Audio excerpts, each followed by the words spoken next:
Hey, this is Steve from Prophets to the Prophets with a thought about being genuine, being who you are. Know thyself. I've struggled with this throughout my life where I'm always feeling I gotta measure up to certain things, get the approval of certain people, to do things in my life that I don't necessarily feel like I wanted to do it, but I felt like others wanted me to do it. And so as a result, I did things and started things and got involved in things that really weren't of interest to me necessarily.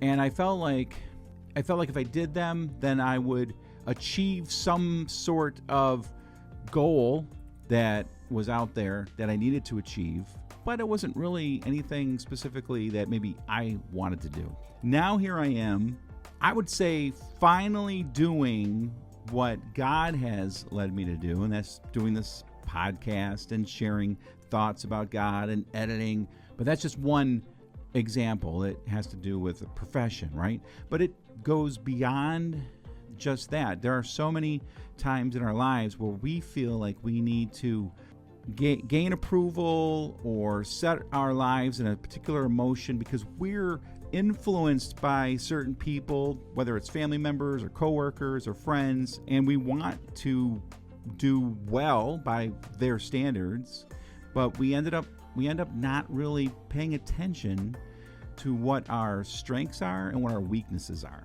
And that is probably the two most important things we need to focus on before we start setting out to do anything in life. And we find out what our strengths are, which are gifts from God, and our weaknesses. But if you kind of get it in your mind that you have to do a certain thing and be in a certain place and have a certain job and be with certain people, and you're not like built for that, what ends up happening is it's like trying to push a square peg into a round hole.